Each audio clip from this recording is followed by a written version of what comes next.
What's going on, you guys? It's your Huggable Hipster here, and welcome back to Soulsborne Academy. Don't mind the hunter in the corner, they're just here for your protection. Today's episode of Soulsborne Academy, we're going to be going over my parrying guide for Orphan of Kos. I never thought I would ever mutter that statement, but here we are, masochism full blown. So funny to me too, because it's like, I never thought that Orphan of Kos could be parried until I saw certain guides and certain people talking about, yeah, you can in fact parry Orphan of Kos fully. There are so many opportunities and so many move sets that Orphan of Kos has in order for you to parry him, not just once but multiple times during the first phase and the second phase. The second phase, a little more difficult, we'll get into that. There are so many different parrying guides. I'm not the only one, so I will be putting a few down in the description below so you guys can watch those as well. Now, as I did with Lady Maria's parrying guide, I'm going to do the same thing for Orphan of Kos. I'm going to show you guys the entire battle that occurred, and then we are going to break it down step by step. By the end of this video, you too will say that Orphan of Kos is by far one of the easier bosses to fight in Bloodborne. Hey, I didn't think so at first, but then I parried him and, well, you know,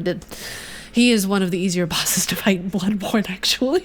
Listen, like I said before, parrying changes the game. Parrying changes everything. For a boss that can be parried, parry him and just learn how to parry, please. And just like I stated in my parrying guide for Lady Maria, you really want to have the layered claw mark. The claw mark Kale rune is going to be your best friend with this boss battle, in particular because of just the massive health pool that Orphan of Kos has. There are also 3 main attacks that Orphan of Kos will do. I know I'm getting ahead of myself a little bit, but I just want to prepare you guys mentally for the moves that he does before we get into it. There's a sweep up attack. There is an attack where he lifts his massive placenta bag and does a kick. When you see that the leg is lifted, that's when you want to use your gun. There's a side sweeping attack where he will, you know, kind of do this action and getting ready to wham you. There's just so much that you have to really lock in and pay attention, especially if it is your first time going at this boss or your first time parrying this boss. I don't want to see you sleepy. I know. We're not going to be sleepy with this boss battle. Get your rest, have your water, take your vitamins. But with all that said and done, here's the boss battle, the entire thing, and then we're going to dive into it step by step.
So now that you all have seen me fight Orphan of Kos, let's break this down step by step.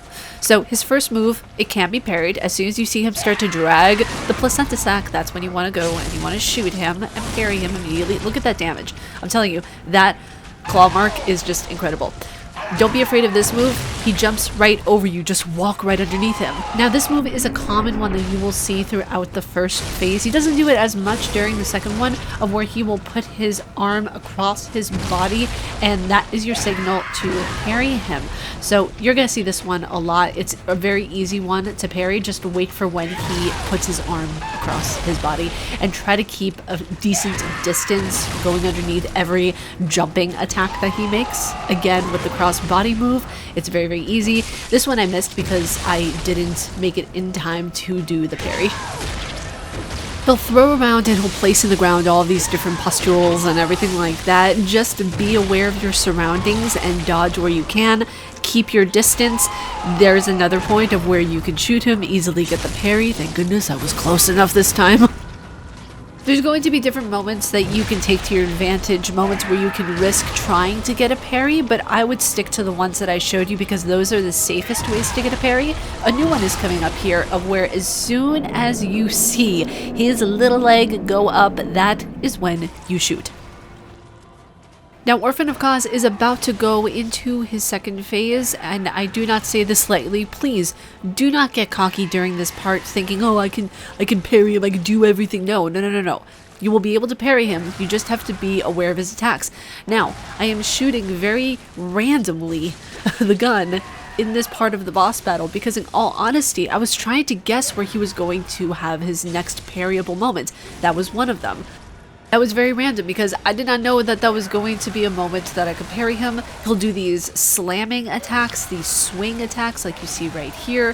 He will also go up in midair and throw the pustules at you at a larger radius. So please be aware of that. He'll do that 1 or 2 times depending on where you're standing and where you're allocating yourself. And then he'll go kind of midair and just slam right down. That can easily one-shot you if you're not careful enough. The really amazing thing about this boss battle is just how open the arena is. It's almost kind of eerie and daunting how massive this boss arena is. This next attack, really don't recommend doing what I did unless you have a massive health pool. And also those slams, absolutely punishing. Now you could have gotten a parry there with the way he lifted his leg, but I just didn't have enough time to do that. He's also going to have an upcoming attack right now where he has both arms above him. And what do, kids? You tickle him. No, you do the parrying thing with the gun. So I don't have any particular advice for you for this part of the boss battle. Awkward, I know. But there is so much that Orphan of Kos is doing in this section. He's doing slam attacks. He's doing pustule throwing attacks. There's just so much there. Going up into the sky and then pouncing back down. Throwing pustules at you with his placenta sacky wacky. There's just a lot, and you have to pay very close attention to parryable moments. It's why I'm shooting him all over the place, because there was moments in this part of his fight that I did not know exactly where to parry him at all whatsoever. You have to stay far enough away that way you don't get heavily attacked, and there's an upcoming moment of where right here you can parry him. And that lightning will not affect you because it's during the animation of the parry, so you don't die at all. Except for almost right then because, yikes. And because I am indeed a stubborn asshole, I am just waiting for an open opportunity to parry him so I can take out that tiny little, just minuscule amount of health that he has left. He is about to do a cross-bodied swing, and that was my open opportunity to get in the final parry. I hope you guys enjoyed this guide, and if you've beaten Orphan of Kos, let me know down in the comments below so we can celebrate together. But that was it for today's parrying guide. I hope you guys enjoyed this video and that you guys got something out of it. Let me know what your thoughts are down in the comments below. Let me know if you've already beaten Orphan of Kos and are going to do a parry only run. Let me know if you've already done a parrying run of Orphan of Kos and how it went. But that's it for me. If you guys like my face and what I do, please be sure to subscribe and hit that bell down below. May you find your worth in the waking world, your hunter, and I will see you all in the next one. Umbasa.